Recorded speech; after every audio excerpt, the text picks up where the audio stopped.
करीब 28 फरवरी को ईरान और यूएस का युद्ध छिड़ा था और 28 फरवरी के चलते आज 11 मई हो चुकी है, 70 दिन से ज़्यादा हो चुके हैं और ये युद्ध थमने का नाम नहीं ले रहा है। ये युद्ध शुरुआत से ही जैसे ही शुरू हुआ था वैसे ही कुछ ही दिनों में स्ट्रेट ऑफ हॉर्मुज़ जो है ईरान ने उसको ब्लॉक कर दिया था। कोई भी शिप का मूवमेंट, सब सारी शिप्स एक एक कर परमिशंस ले लेकर मूव कर रही थी। टोटल ब्लॉकेड है। अब ईरान जो स्ट्रेट ऑफ हॉर्मुज़ है, हमारे देश के 85% से ज़्यादा जो एनर्जी सिक्योरिटी नीड्स हैं वो विदेशों से आता है। We are dependent on other nations और करीब 45% टू 50% स्ट्रेट ऑफ हॉर्मुज़ से पास होता है, जिसकी वजह से तेल की किल्लत आई, शॉर्टेज पड़ी। पर हमें सरकार ने कहा गया पहले हफ्ते में एलपीजी के गैस सिलेंडर्स कमर्शियल और जो डोमेस्टिक हैं उनको बढ़ाया गया था और फिर कहा गया था कि oil marketing companies excise duty ये सब कम कर के जो भी फ्लक्चुएशंस हैं वो ऑयल मार्केटिंग कंपनीज हैंडल कर लेंगी और उसका खामियाजा जनता को नहीं भुगतना पड़ेगा। ये भी आश्वासन दिया गया था कि सरकार के कंट्रोल में सब है। स्टॉक रिजर्व्स की बात जब पार्लियामेंट में छिड़ी थी, युद्ध छिड़ने से पहले कहा गया था 70 दिन का ऑयल रिजर्व्स है, पर जैसे ही युद्ध शुरू हुआ सोर्सेज के माध्यम से पता चला करीब 30-35 दिन का रिजर्व था। तो ये डिफरेंस जो हुआ वो भी मन में सवाल उठा था कि 70 दिन का हमें आश्वासन दिया था फ्लोर ऑफ हाउस में, 35 दिन का कैसे रह गया। पर खैर उसी 2 महीने के चलते में चुनावी कैंपेन्स में व्यस्त पूरी सरकार, जहाँ पे साम दाम दंड भेद का इस्तेमाल कर वेस्ट बंगाल में एक सरकार को हटाकर अपनी सरकार भारतीय जनता पार्टी ने बनाई है। तब तक किसी भी तरीके के दाम बढ़ने की बात नहीं थी, कोई बात नहीं थी। जैसे ही इलेक्शन कैंपेन खत्म हुआ, इलेक्शन वोटिंग सेकेंड फेज ही खत्म हुई, वैसे ही एलपीजी गैस सिलेंडर करीब 900 रुपये बढ़ा दिए गए। और उस बीच में, इस 2 महीने के बीच में काफ़ी सारे ऐसी कंपनीज जो गैस पे निर्भर थी उनकी शटडाउन हुए थे, बंद किए थे और बहुत सारे जो माइग्रेंट लेबर्स है वापस उनके अपने घरों में गए थे। आपको याद होगा नोएडा में भी जो लेबर वर्क फोर्स है भारी संख्या में आकर प्रोटेस्ट हुआ था, अनफॉर्चुनेटली वायलेंट हो गया था। उनका भी दिक्कत यही थी कि ये शॉर्टेज के चलते जो दाम बढ़ रहे हैं वो they can not match up with the salaries they have. इस वजह से वो पूरा जो प्रोटेस्ट था वो वायलेंट भी हो गया था। खैर चलिए, सरकार ने कहा हमारे कंट्रोल में सब कुछ है, हमारे नियंत्रण में सब कुछ है, तो कोई दिक्कत नहीं है।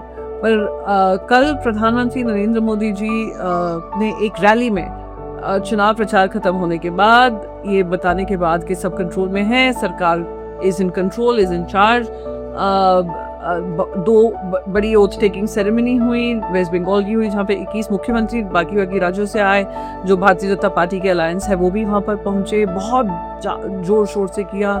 फिर प्रधानमंत्री नरेंद्र मोदी जी ने तो देश भर को ये कहा, जनता को, देश की जनता को कहा कि अब उन्होंने 7 वचन मांगे, अपील्स की कि वर्क फ्रॉम होम करिए, कुकिंग ऑयल कम यूज करिए, स्वदेशी इस्तेमाल करिए, सोना कम खरीदिए, कार पूलिंग करिए, पब्लिक ट्रांसपोर्ट यूज करिए और विदेशी यात्रा बंद कर दीजिए। ये 6-7 अपील। और हाँ, फर्टिलाइजर्स का इस्तेमाल कम करिए, ये किसानों को नसीहत दी।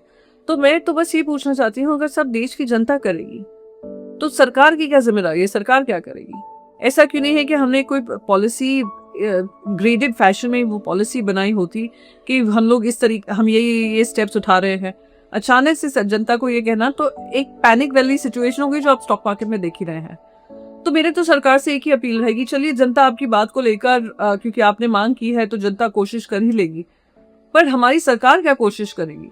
सरकार के जो एमपीज हैं, सीएम्स हैं, एमएलएज हैं, सरकारें हैं, जो वीवीआईपी रेसिज्म से उनको इतनी तकलीफ थी, सबसे ज्यादा वीवीआईपी रेसिज्म इन्हीं के कार्यकाल में देखा है। ऐसे काफिले चलते हैं मंत्रियों के साथ, बाकी मैं किसी का कैबिनेट मंत्री इंपॉर्टेंट मिनिस्ट्रीज के साथ, क्या उसमें कटौती आएगी? और वो जो भारी संख्या में रैलीज हो रही थी ना, हजारों की तादाद में जनता आ रही थी, वो कहाँ से आ रही थी? वही बसेस का इस्तेमाल कर, गाड़ियों का इस्तेमाल कर, इतनी टैक्स पेयर का पैसा खर्च कर ये रैलीज हो रही थी।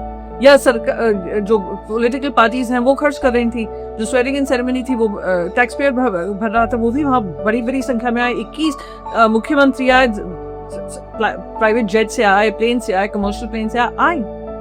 तो क्या उसमें कटौती आएगी? क्या प्रधानमंत्री मोदी जी, सरकार क्या कि हमें आश्वासन दे सकती है कि जो वीवीआईपी मूवमेंट्स है, जो कैवलकेड चलते हैं, वो सब खत्म होगा?